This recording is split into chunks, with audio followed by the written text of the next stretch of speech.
What's up YouTube, Demi here in Incursion League. I want to explain the Atlas of Worlds and shaping your atlas and all of the things that entail with that. How to choose your atlas map that you shape for, how to actually do it, what I'm currently doing, the thought process behind such things, and whether or not you even have to do it in the first place. So, let's get started. Number one thing, for those of you that are new to the game or haven't experienced the Endgame Atlas, this is what you do after you get through Act 10.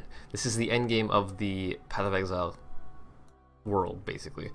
There's 158 maps that you can complete, and they're all different. They're all totally different. They have, basically, they're just things with mobs in them that you kill, right? And depending on which map it is, they all have their own tile sets, which is how the map is actually shaped, like what the layout of the map is, what mobs are in it, what the boss is, any specific drops that are relevant to that map. And as you go up in tiers, the higher level the mobs become, right? So there's a lot of ways that you can do this, but you basically, if you don't want to shape your atlas, don't worry about it. Don't worry about it at all. Like MacLeod, for example, doesn't shape his atlas. On standard, I don't have my atlas shaped. I just have full completion, because every 1% of completion gives you a chance for the maps to drop higher tier. What this means, it sounds a bit confusing, but say for example you have 100% completion. That means that you have a 100% chance for any map that drops in any of your maps that you complete to be a +1 map from what it currently dropped as. So if you drop a tier 1 map, it becomes a tier 2 map. If you drop a tier 15 map, it tries to become a tier 16 map. There are limitations to this, obviously, and not obviously. For those of you that are new, if it's a tier 9 map, the highest tier that it can drop from a normal magic or rare mob in the map is a tier 10. The boss itself can drop a tier 2 higher, so it can drop a tier 11 map. That's the limit to this. If you have 158 completion, you have a 100% chance for them to become a +1, and then 158%, or sorry, a 58% chance to them to become a +2.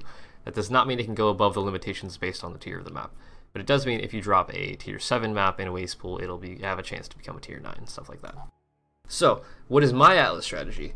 The way that I think about the atlas is I choose maps based on what layout it is. So I'm running shaped channels primarily. It's a tier 10 map. It's very, very linear. I'm using shield charge as my movement skill. So it's a very quick clear. It's like probably about a 2-minute clear, something like that. And it drops the humility divination card. Now, what this means is I get a lot of tabula cards. I think I have like 80 of them right now. Where is it? They're fairly common drops. They're like probably, I get one basically every other map or every map at this point with a little bit of quantity on my character. And it's just an easy card to farm for. Tabulas are worth about 16 chaos, so each one of these cards is a little bit less than 2C. It's not a lot of currency, but it adds up fairly quickly.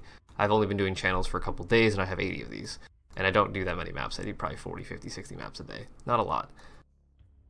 I have turned in some of them as well. But that being said, you can choose what divination cards you want to farm for. You see a lot of people farming shaped burial chambers or just burial chambers, which is a tier 3 map somewhere over here. Burial chambers, right?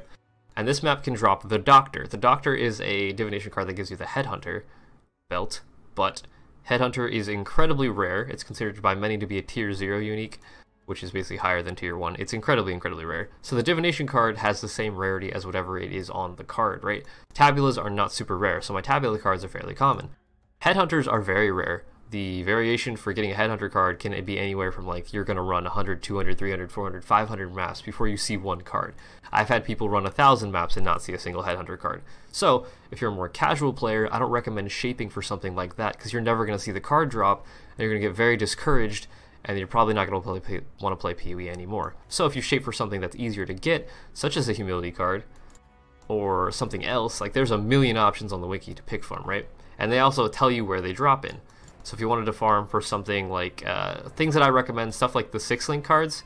6-link chests are pretty good. You can farm these in Overgrown Ruins or Springs. I believe Springs is a tier 3 map. Yeah, you can shape for Springs and get a lot of 6-link cards. And sell these 6-links for either a Divine Orb. Every 6-link sells for a Divine, which is about 16 chaos right now in Incursion Softcore. Or you can try to craft the chest piece into something better and sell it, right? That is an option. What else can you farm for? There's a billion options. If you really wanted to, you could try to farm for the Mirror Div card out of Uber at Ziri, but it's going to be rough. So yeah, Tabula Rasa drops in Channel or Waterways, or Shaped Channel, doesn't matter. I need to explain the difference between shaped and non-shaped. So shaped maps, they're just +5 tier. This means that they give better XP, they have higher item level loot of rares, but they're also harder to sustain. Any map above tier 10 is pretty difficult to sustain. Red tier maps especially are very difficult to sustain. But you can do it, it's just hard. Like for right now, the temple is basically what's fulfilling the ability to sustain high tier maps. If you're running high tier maps and you get high tier temples and you get a map room in the temples, it'll give you a lot of your maps back. But the lower tier you go, the easier it is to sustain, which is why you see so many people running Unshaped Burial Chambers. But yeah, there's a billion div cards to choose from. I recommend looking for things that are fairly common, such as stuff like this. Kalm's div card drops from Volcano or Caldera, or I guess marshes as well. There's a lot of stuff like that. And they're fairly common. You can farm those fairly easily. There's just a billion div cards though. Pick one that you would like to farm for. Things like the 5-socket staff from Jungle Valley is actually another really good one. Because fusings are so expensive right now, every time you get a 5-socket div card turn in, it turns into a 6-socket staff. Basically every time, and that's 7 jewelers, which is about 2 fusings. Which is 1.5 chaos. It's super common div card, so you'll get it all the time. And you can just choose whatever you want to farm, right? I recommend things that are common though, like humilities, 6-link div cards, currency cards. The exalted cards are pretty nice. There's a 20 fusings card, 7 alchemy orb card. This one's actually really good. 7 alks from Underground Sea, which I believe is a tier 6 map, and it's only a 3 div card set, so you can get it all the time and just dump those in and have infinite alchemy orbs to sell for whatever you want. So that's the basic concept of what maps to choose. Again, the lower tier the map is, the easier it is to sustain. So how do you actually shape your atlas for a map? So this first section will be for shaped variants. If you want to do a shaped variant, when you shape a map, it disconnects the map from other maps on your atlas. When it's not a shaped map, for example, this grotto, it's a tier 4 map that it'll drop maze even if you have maze uncompleted, which is kind of annoying, but you can get around that. That'll be the next section. So when you shape for a map, if you want to shape a tier 10 map, for example, shape channel, you remove all other tier 10s from your atlas. As you can see, none of my T10s except for unique maps are completed. Unique maps do not count towards this. Ignore those. You can complete those as much as you want. They do not affect this. But I have no other tier 10s. So what this means is that when I run a tier 10 shaped channel and it tries to drop a tier 10 map, because I have no other T10s available and there's nothing connected to this map, it'll drop a shaped channel. So I'll get a lot of those back. And then if I wanted to do this and I dropped a +1 map in shaped channel, it would become a tier 11 map. But guess what? I don't have any tier 11s completed either. So it can't drop this map, or any of these maps, so it becomes a shaped channel.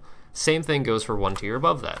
Again, only the bosses can drop +2 maps, but if you want to prevent that from like affecting your drops, since bosses always have a 25% chance to drop a map, I removed all the tier 12s from my atlas as well. So if a tier 12, tier 10, or tier 11 map drops in any of my maps, it becomes a shaped channel, which is really good for sustain. If I run a temple that's higher tier, and I get a map box and it drops a bunch of T10, T11, T12s, they're all going to be shaped channels, which means I'm going to be able to sustain fairly easily.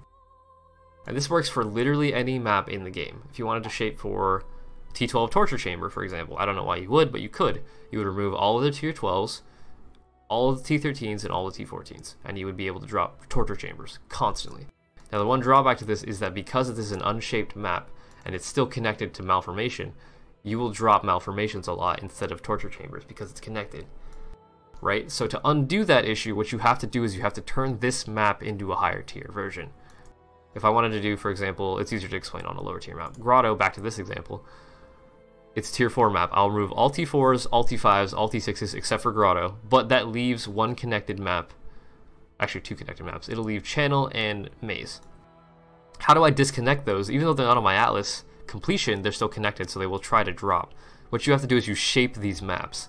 If you make it a tier 10 maze and a tier 10 channel, they're no longer connected to Grotto, so you only drop Grottos, right? That's the same concept that people use for burial chambers. They disconnect from relic chambers by shaping this map. It works for any map on the atlas. So whatever map you like running, if you like the layout, if you like the drops, if you like the boss, whatever, you just choose that and you run it based off that. There was something else I wanted to say about this. Holy crap. There's also a reasoning behind choosing a lower tier map is because of the sextants. White sextants are a lot cheaper than yellow, a lot cheaper than red. So if you're using a map like this, you're connected with white maps around it, which allows you to use white master sextants, or sorry, white cartographer sextants, to get extra mods on your maps to get more drops. And it's a lot cheaper that way. So if you do a lower tier map, then you can use white sextants, which are cheaper. The way that I'm using the temple right now for Incursion League, this video might be out of date if you're watching it in the future. But Incursion temples you can get a lot of maps back from those. That's actually the only way that I'm able to sustain tier 10 maps, is by running my temples. And I get a lot of maps out of the temple. I usually end up getting like 1 to 5 to 7 maps out of a temple. So if it takes me 11 maps to run to get a temple, and I get back like 5 of those, I only have to drop 6 maps out of my actual 11 maps that I ran. It's a lot easier to run. But yeah, that's the basics behind shaping your atlas. I hope that helps. A lot of new players are very confused by this, so if you have any questions, leave them in the comments below. I will do my best to respond, or pin comments and explain, or pin a comment explaining any of the frequently asked questions about it. But yeah, it's not that big of a deal, right? It's fairly easy to do. You can remove maps from your atlas with a recipe. 3 of the equivalent tier of sextants if you want to remove a white map. For example, if you want to remove excavation, you take 3 of these, oops, and a scour orb, and you just vendor it. And it will give you the ability to remove a map on the atlas. You can do the same thing with yellow sextants and with red sextants.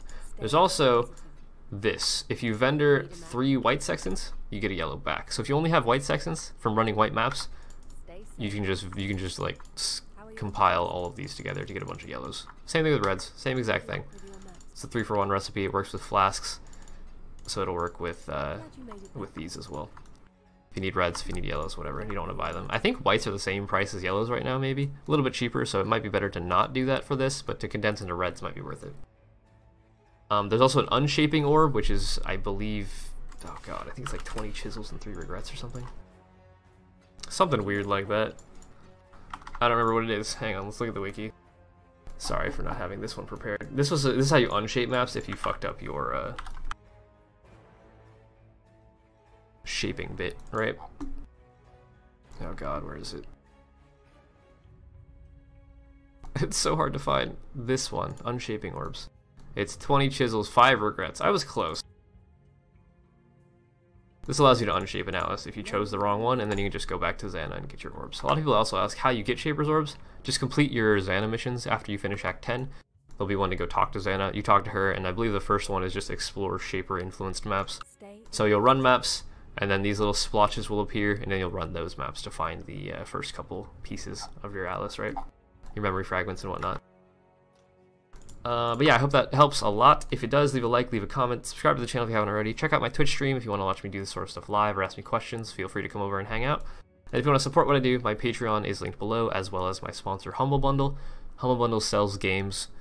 It's kind of like a Steam marketplace. You can buy games, you can buy mangas, you can buy movies, I think, occasionally as well. And they have the option to donate to charity alongside your purchase. I get a small commission from any purchase that you make through my affiliate link. But yeah, thanks for watching. I'll see you in the next video, and that'll be Demi out.